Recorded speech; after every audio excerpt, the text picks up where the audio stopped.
ঈদের সেকাল একাল ভালো কোন কাল? প্রথমে যাব সেকালের কাছে। আসাদ কাজল, একালের চেয়ে সেকাল ভালো, কেন সেকাল ভালো? সেকাল একাল ভালো কোন কাল? নিঃসন্দেহে ভালো সেকাল।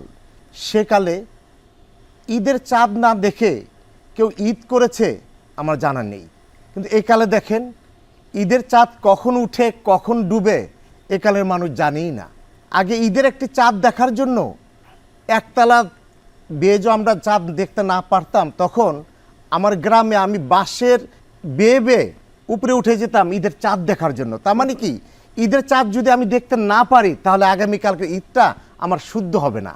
কিন্তু একালে দেখেন একটা টেলিভিশন, একটা নিউজের উপরে নির্ভরশীল হই, আগামীকাল ঈদ, আমরা সেভাবে ঈদ পালন করি, কিন্তু ঈদের চাঁদ আমরা দেখি না। আসাদ কাজল যে কথাগুলো বললো রবি চৌধুরী, কেন একালের ঈদ ভালো? আমাদের জন্য উৎসব হচ্ছে বড় কথা। সেকাল আর একাল আমি ভাগ করি না কখনো, তবে সেকালে আমাদের হাসি ফোটাতো মা বাবারা, আত্মীয় স্বজনরা সালামি দিয়ে, এদের নতুন ড্রেস দিয়ে। কিন্তু একালের ঈদটা সবচেয়ে ভালো এই জন্য আমি বলবো, এই যে দুস্থ শিশুদের কিছু দিয়ে তুমি এই সাহায্য করছো, বা গরিব মানুষ যারা তোমার আশেপাশে তাদেরকে আমরা হেল্প করছি, এটার যে প্রশান্তি, এটা কিন্তু আমি সেকালে পাইনি। তাই আমি বলবো যে এই কালটাই আমার জন্য ভালো। আর বাকিটা আমার মিতা বলবেন। আমাদের জাতীয় বাবা আর কি, জাতীয় বাবা আমার মিতা। ওনার কাছে যাবো তার আগে মানে না না, মানে ওনার নাম যে রবি, এটা অনেকেই জানেন না, মানে আমরা মিতা। ও হায়দ ভাইয়ের নাম কি রবি? ইয়েস, আমরা একটা নতুন তথ্য পেলাম, দিমিতা এটা একসাথে। দর্শক আপনাদের জানিয়ে দিলাম আমরা মিতা। আমাদের সেজন্য হাত টু আপনাদেরকে হাত একসাথে রাখা হয়েছে। রোজিনা, আপনি বলেন যে সেকালের ঈদ কেন এত ভালো? যখন আমি ছোট ছিলাম তখন যে আমাদের আপনার ঈদটা, রোজার ঈদটা আমাদের ধর্মীয় অনেক বড় একটা ফেস্টিভ্যাল, বড় একটা উৎসব। ছোট সময় যখন মনে করেন রোজার শুরু থেকে শুরু করতাম, বায়না শুরু করতাম যে নতুন কাপড় দিতে হবে, মানে জুতো দিতে হবে, ফিতা দিতে হবে, চুড়ি দিতে হবে, সব মিলিয়ে মিলিয়ে যখন পেতাম, পাওয়ার পরে কিন্তু মানে লুকিয়ে রাখতাম, মানে বান্ধবীদেরকে দেখাতাম না, কারণ দেখালে তো অনেক ওরা জেনে যাবে বা পুরনো হয়ে যাবে বা একটা চমক থাকবে না আর কি। তো ঈদের দিন মানে পরবো, ওরা দেখবে, এরকম আমার বান্ধবীরাই করতো। আর একটা বিশেষ যেটা আমার সেকালের কথা বলছি, যে সেই কাপড় চোপড় পরে তারপরে যখন নামাজ পড়ে আসতো মুরব্বীরা, সালাম করতাম, সালামি পেতাম। আর এখনকার যেটা হলো যে অবশ্যই ঈদ মানে উৎসব, মানে ভালো লাগে, তা দায়িত্বটা বেশি, যে সালামি দিতে হয়, কর্তব্য বেশি করতে হয়, দায়িত্বটা বেশি করতে হয়। না, এখন তোমার দিতে ভালো লাগে না? অবশ্যই আগে ভালো নিত, লাগে। এখন সেজন্য এই কালই তো ভালো। না দিতে অবশ্যই ভালো লাগে, কিন্তু তখনকার যেটা ভালো লাগাটা যে পেয়েছি সালামিটা। আরেকটা হলো যে মানে কখন সকাল হবে, কখন গোসল করব, হলুদ দিয়ে, তারপর মেহেন্দি দিয়ে, ওটা দিয়ে, সেটা দিয়ে, মানে এই যে একটা আনন্দ। এখনকার যেটা আমি আমার কথাই বলবো যে অবশ্যই আনন্দ, তবে ওই ধরনের আনন্দটা, এই আনন্দটার একটু অন্যরকম আর কি। একাল সেকাল না, আমার কাছে যেটা হলো আজকের যে অনুষ্ঠানটা হলো একাল সেকাল, তারপরে আমি একটু একালের কথা বলে দিলাম। আপনি বলুন হায়াত ভাই, যে কেন একাল ভালো? একাল ভালো এই জন্যেই যে রোজিনা সেকালের লোকেও একালের ভালো কথা বলবে, সুতরাং এই জন্যই ভালো। যাই হোক, আমাদের আসাদের কথাই বলি, কত কষ্ট করে বাঁশের আগায় উঠে চাঁদ দেখেছে। আর আমার নাতিরা এই শুয়ে থেকে টেলিভিশন ধরে এই চাঁদ, এই চাঁদ, yes, এর চেয়ে yes. আর আমার কি হতে পারে বল? আরে আমাদের সময় একটা জামা দিল, সেটাকে লুকিয়ে বালিশে তোলা রাখো। আমার নাতিরা 5টা 6টা জামা, সেটাই। কোনটা পরবো ইচ্ছা মতো এটা পরলো, ঘুরে বেড়ালো। মানে এই আনন্দ, চতুর্দিকে আলো জ্বলছে, চতুর্দিকে গান বাজনা হচ্ছে, নাচানাচি হচ্ছে, কোথায় ছিল এগুলো? কিছুই ছিল না। ওই একটা বগলে করে একটা জায়নামাজ নিয়ে এই কোথায় এখানে একটা আতাল লাগিয়ে কানের মধ্যে, আর এখন ব্র্যান্ডের এর চেয়ে আরামের ঈদ আর কোথায় হতে পারে? সুতরাং সেকালকে ভুলে যাও, ওই বাসের আগে উঠে চাঁদ দেখা দরকার নেই। না হায়দ ভাই, হ্যাঁ। কিভাবে ভুলে যাব? হ্যাঁ। আপনারা এখন জামা কিনেন, সেটা কেনা জামা, মার্কেটের জামা। হ্যাঁ। আর আগে যখন আমরা জামা কিনতাম সেটা ছিল জেনুইন ঈদের জামা। যেমন দেখেন, আগে যখন কোনো টেইলার ছাড়া কোনো জামার বানানো কোনো বিকল্প পথ ছিল না, এত গার্মেন্টস ফ্যাশন হাউস ছিল না।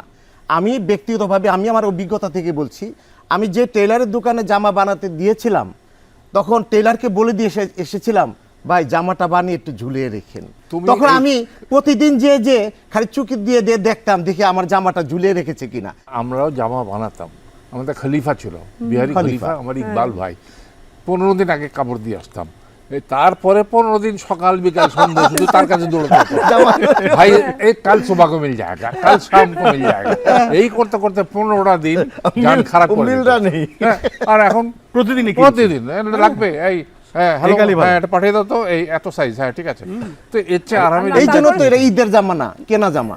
আগে ঈদে আমার জ্যাম ঠেলে গান গাইতে যেতে হতো বেলি রোডে, স্টুডিও অডিও আর শ্রুতি। হ্যাঁ, এখন আমার নিজের স্টুডিও ট্র্যাক করে ওয়েব করে পাঠিয়ে দিবে, যেখানে হোক, রেডিওর গান হোক, ঘরে বসে সেটা আমি আর আগের গাঁও যেতে হয় না, আমি গান গেয়ে পাঠিয়ে দিই, আবার ওয়েব করে পাঠিয়ে দিই প্রজেক্ট। আমরা নাটকের সিনেমার ডাবিং কি করছি, বসে শুয়ে শুয়ে দিয়ে একটা মোবাইলে ছবিটা দেখছি আর একটা মোবাইলে ডায়লগটা বলছি, আমার ডাবিং হয়ে এই কাল যাচ্ছে। না না না রবি যাই বলো না কেন, এটা কিন্তু ওই ওই যে তোমার মজাটা, backdated, তোমার ওই যে backdated। মজাটা যে জ্যাম থেকে যে এত অনেক জ্যাম অনেক কষ্ট, ওটা কিন্তু আলাদা একটা ফিলিংস আমি মনে করি আর না কি। না, এই জ্যামের মধ্যে কোনো ফিলিংস না না এটা কিন্তু বলো না। হায়াত ভাই, আপনি তাহলে যে কিন্তু বললেন- আজকে রবি হতে পারতা না তুমি, যা বুঝছো না। যদি ওই ফিলিংসটা না থাকতো। না না, আজকে- তোমরা যুগের সাথে তাল মেলাতে না না পারছো না না, না এটা না, হলো আমি তোমাদের অবশ্যই সমস্যা হায়াত আর কি। ভাই, আমি অবশ্যই যুগের সাথে তাল মেলাই।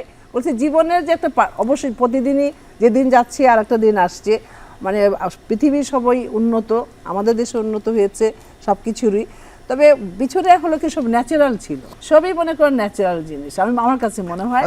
আর এখন সব মনে করেন যে খুব মেকানিজম, না না, সময় সময় সময় আগে একালে এসে আমার স্লোগান কি জানেন?